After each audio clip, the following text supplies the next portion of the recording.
जय श्री कृष्णा दोस्तों। The incredible vlogger and explorer channel पर आपका स्वागत है। आप मेरे साथ यूं ही जुड़े रहिए, यूं ही बने रहिए। हम इस चैनल पर जितनी भी कोशिश होती है, जितने भी त्योहार होते हैं, जितने भी व्रत होते हैं, उनको मनाने की विधि, उनकी पूजा विधि, उनके त्योहारों का महत्व और उनके जितनी भी उद्यापन विधि हैं वो हम बताने की कोशिश करते हैं। और भी बहुत अच्छी अच्छी चीज़ें हम इस चैनल पर आपको दिखाने की कोशिश करते हैं। बाकी आप मुझे कमेंट बॉक्स में जो भी लिख कर देते हैं, मैं पूरी कोशिश करती हूँ कि मैं वो आपको अच्छे से बता सकूँ, आपको उसकी पूरी जानकारी दे सकूँ। तो दोस्तों, आप यूं ही जुड़े रहिए, आप मेरे साथ यूं ही बने रहिए। आज हम बात करेंगे अश्विन यानी क्वार महीने के बारे में कि इस महीने में क्या क्या होता है, कौन कौन से त्योहार आते हैं, क्या क्या होता है। ये है हमारे हिंदू कैलेंडर का कौन सा महीना होता है।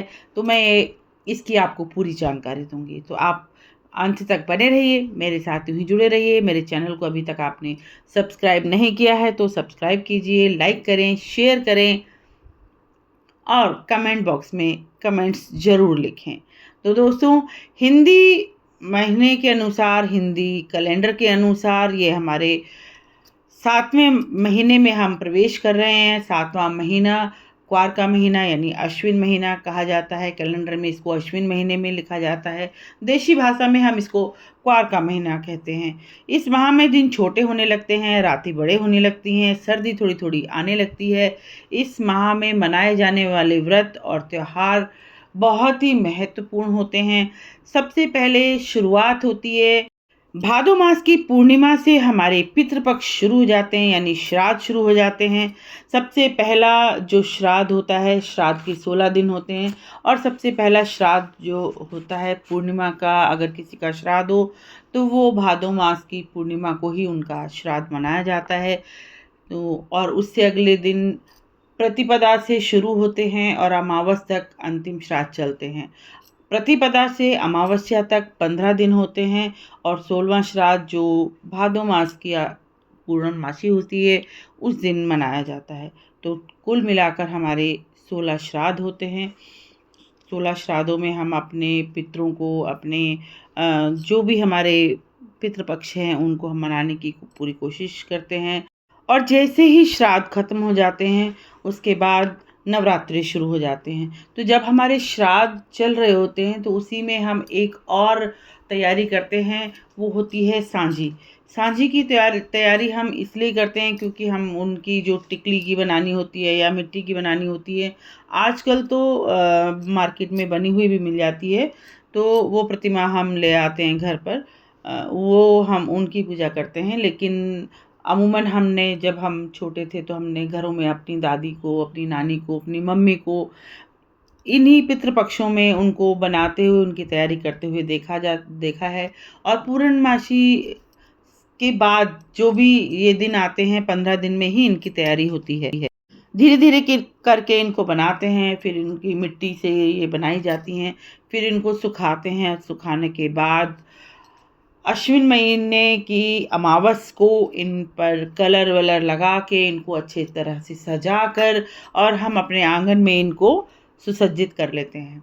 और फिर एक अच्छा सा गीत गाकर हम इनको मनाते हैं, शाम को आरती करते हैं, उनको भोग लगाते हैं।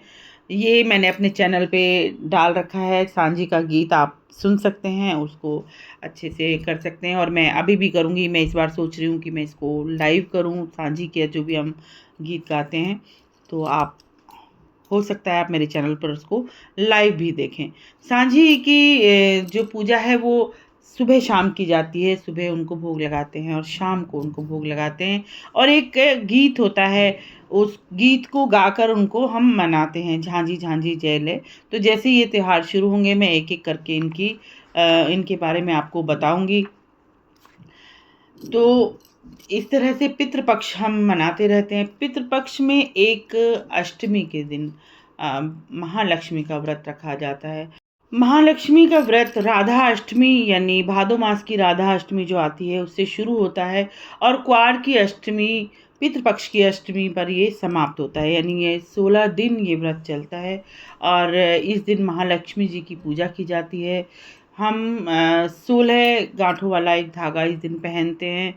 इस दिन महालक्ष्मी की पूजा अर्चना करके पुष्प, धूप, दीप, चंदन आदि से पूजा करके आरती लग करके भोग लगाएं और प्रसाद को बांटें।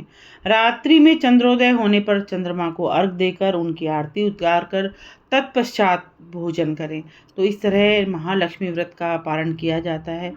राधा अष्टमी से पितृपक्ष की अष्टमी तक ये 16 दिन व्रत चलता है। जो भी इस व्रत को करते हैं उन्हें धन धान्य की वृद्धि और सुख शांति की प्राप्ति होती है तथा वैभव में वृद्धि होती है। तो जब इसकी पूजा विधि और उसको मैं अच्छी तरह से आपको अपने चैनल पे बताऊंगी। क्वार में अमावस्या के दिन पितृ विसर्जन हो जाते हैं। उस दिन श्राद्ध खत्म हो जाते हैं और जैसे ही श्राद्ध खत्म होते हैं अगले दिन से नवरात्रि शुरू हो जाते हैं। माता के 9 दिन शुरू हो जाते हैं। उस दिन एक एक करके पहले दिन पूजा होती है, दूसरे दिन पूजा होती है और इस तरह से नवमी तक पूजा की जाती है। और जैसे ही नवरात्रि खत्म होते हैं तो आती है विजयदशमी यानी दशहरा का पर्व। इसे हिंदू बहुत धूमधाम से मनाते हैं। यह पर्व बुराई पर अच्छाई की और असत्य पर सत्य की जीत का पर्व है। इस दिन भगवान राम ने अति अत्याचारी रावण का वध किया था। इसी के चलते हम दशहरा का त्यौहार मनाते हैं। नवरात्रों में एक और परंपरा हमारे हिंदू में है। जगह जगह रामलीलाओं का चित्रण होता है, वर्णन होता है। उसमें आप रामलीला में पूरी रामायण का आप चित्रण देख सकते हैं। जहाँ पर भी आपके घरों के आसपास होता हो आप ज़रूर जाइए, अपने बच्चों को दिखाइए, क्योंकि हम बच्चों को दिखाएंगे तो बच्चों को देखकर ज़्यादा इसके बारे में जानकारी होती है। तो मैं आपको यही बोलती हूँ कि आप अपने बच्चों के साथ जाइए, आप भी देखिए और उन्हें भी दिखाइए। दशहरे से अगले दिन होती है पापाकोशा एकादशी। पापाकोशा एकादशी दशहरे से अगले दिन होती है।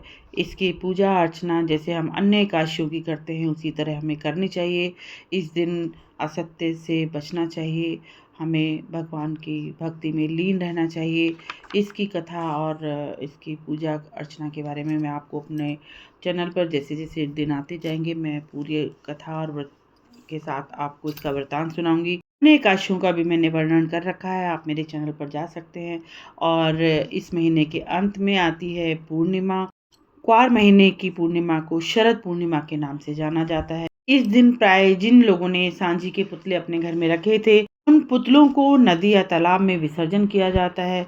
शरद पूर्णिमा के दिन चंद्रमा पृथ्वी के अत्यंत समीप आ जाता है और इस दिन चंद्रदेव का प्रकाश पूरे वर्ष भर में सबसे अनोखा और निराला होता है। तो दोस्तों इसी तरह की जानकारी मैं अपने चैनल पर आपको देती रहूँगी। आप मेरे साथ इसी तरह बने रहिए और आप मेरे चैनल को इसी तरह से पसंद करते रहिए। जय श्री कृष्ण।